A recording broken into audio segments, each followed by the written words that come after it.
There has been tons of flux in the Pokemon TCG as of late, but there are still plenty of cards that are sleepers and worth adding to your collection. Today, I'm going to give you 5 more undervalued Pokemon cards.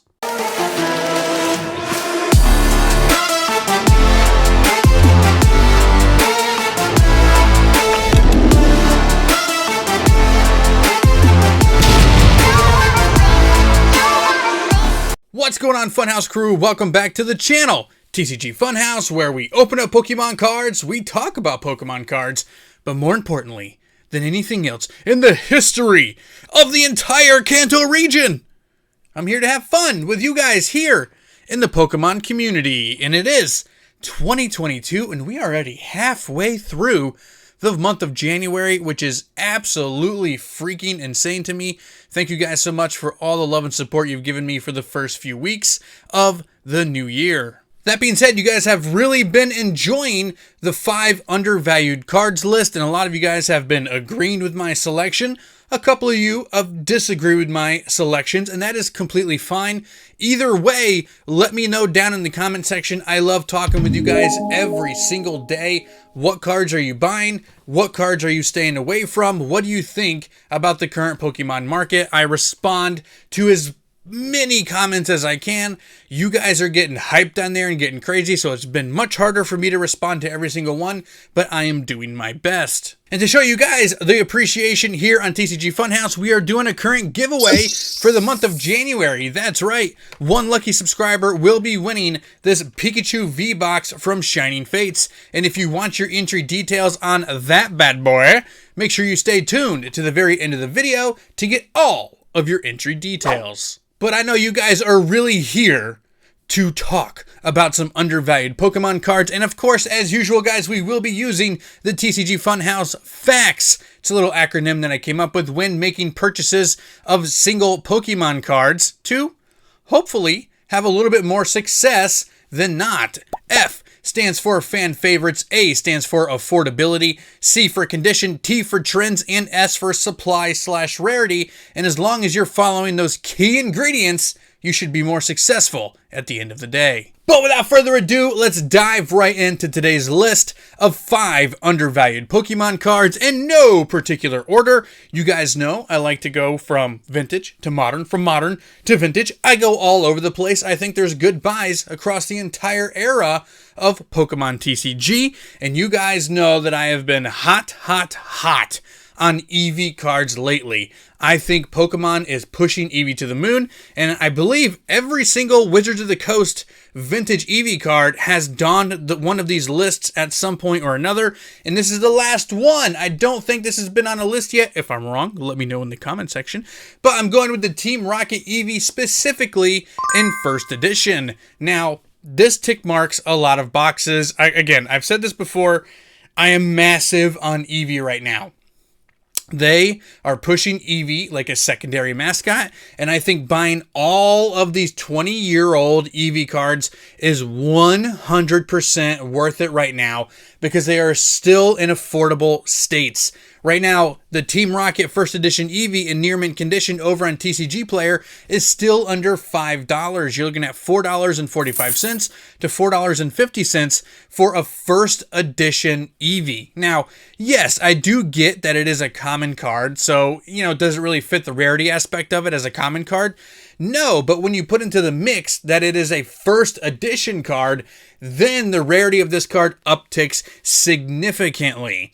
So, even though I still wouldn't mind adding Team Rocket Eevees at, 20, 25 cents, 30 cents a piece on the mass printed ones, the first edition ones at $4.50, that is also a good buy, and that is what I'm really focusing on because people love first edition cards. Like when you talk vintage Pokemon cards, everybody always wants to talk first edition and bring up first edition this and first edition that, and prices go up through the roof like 8, 9, 10 times when a card is first edition as opposed to unlimited. So picking up these common first edition cards for fan favorites like Eevees and Charmanders and Pikachus are definitely in my buy wheelhouse right now, since we're always working on a budget here in the Funhouse. You're going to see me starting to put this set on this list quite a bit because the prices are going up. And of course, I'm talking about Sun and Moon Hidden Fates, the subset to best. All subsets, guys. This is my favorite. I'm going with the Shiny Ho-Oh GX Full Art card from Hidden Fates. It is still roaming around $16, $17 right now in near mint condition. Remember, guys, when you're watching these lists and you want to go shop for some of these cards, make sure that you're picking up near mint or mint condition cards. I don't recommend ever buying less than that.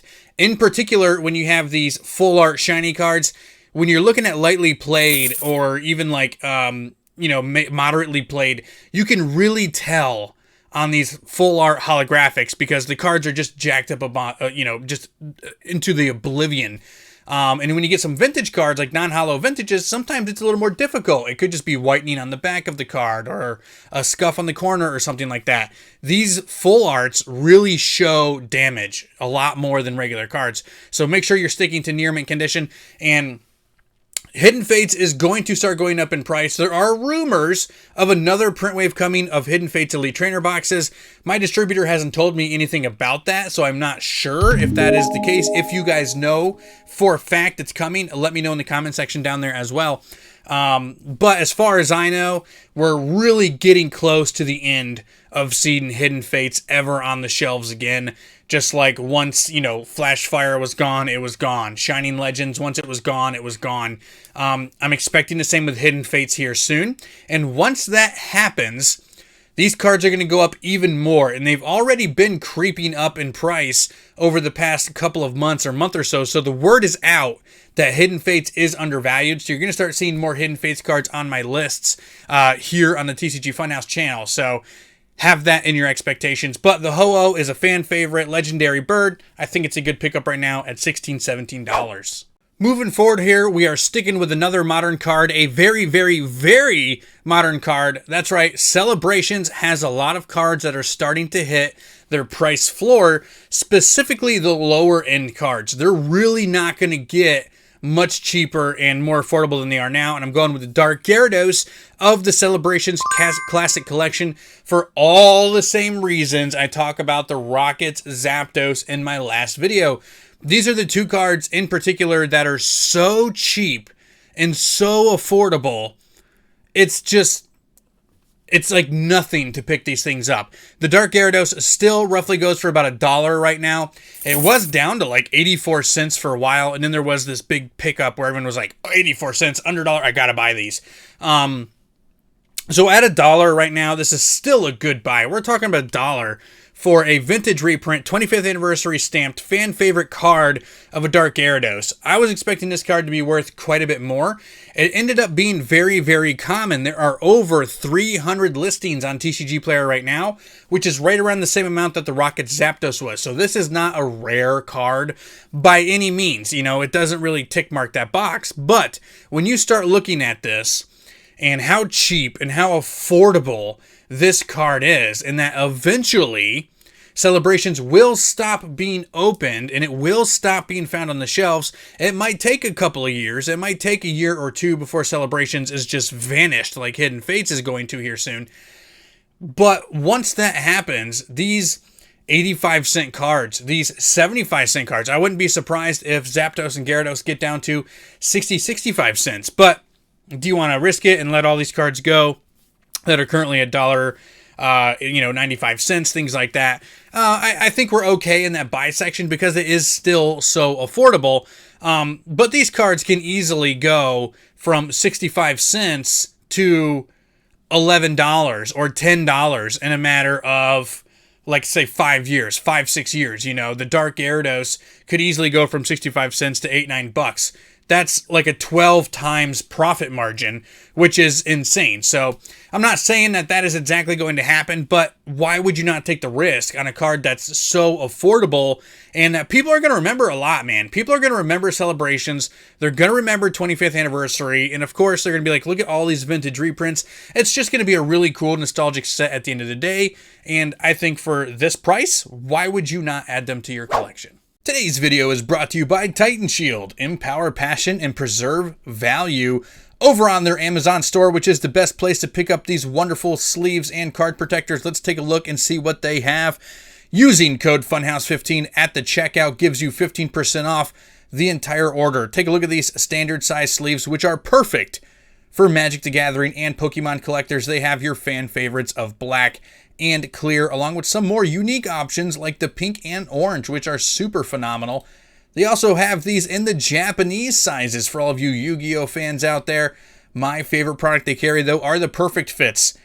The double sleeving, the double protection is absolutely phenomenal, and these are very, very affordable. You get 1,000 inner sleeves for $20 before the 15% off. This is my absolute favorite product that they do carry, but they have everything, guys. Look at these top loaders, 3x4, penny sleeves, 9-page pockets. They have everything that you need over on the Amazon store. Use the link in the description, guys, and don't forget to use Funhouse code Funhouse15 to get 15% off your entire Titan Shield order. This might be the first time on a list that I've actually had 2 common cards listed on one list. A lot of times I try to stay away from them, but I'm going back in time again. Wait a minute, this isn't Wizards of the Coast. This is the very first Pikachu printed in a set by the Pokemon Company from EX Sandstorm. I like the common Pikachu from this set for that exact reason. So many Pikachus have been printed in the entirety of the Pokemon TCG. He's been printed more than any other Pokemon, and rightfully so, as the Pokemon mascot. Tons of Wizards of the Coast. A lot of those I have on my list as well. In particular, I like the, of course, base set, but the gym cards with the Pikachus as well. First editions, fantastic.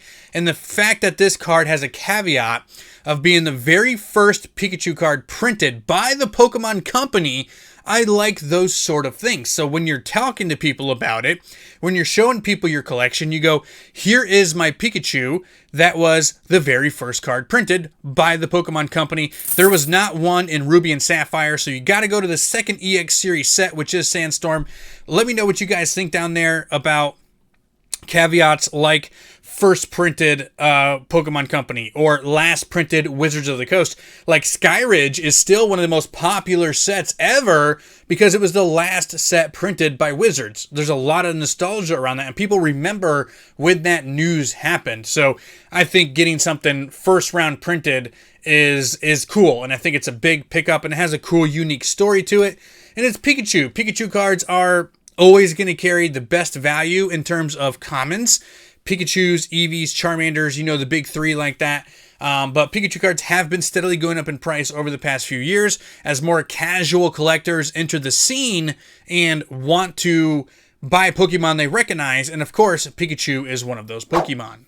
So lately, in the final entry of these videos, I've been giving you guys like a multitude of cards that fit under one umbrella instead of spreading them out over like 3 or 4 videos where I would have to constantly repeat myself and say, remember back when, and just the same sort of stuff, right? So I'm going to do the same thing in today's video, but instead of giving you like 2 or 3 cards, I'm going to give you like a crap ton of cards, but you got to do it this way specifically to make it worth it. And I'm going with the 25th anniversary first partner pack cards. Now, you might be thinking to yourself, I always see these out at the stores. Why is he telling me to invest in these first partner packs when it's like the one product I have no problem finding in my stores, to the point where I don't even buy them anymore because they're always there?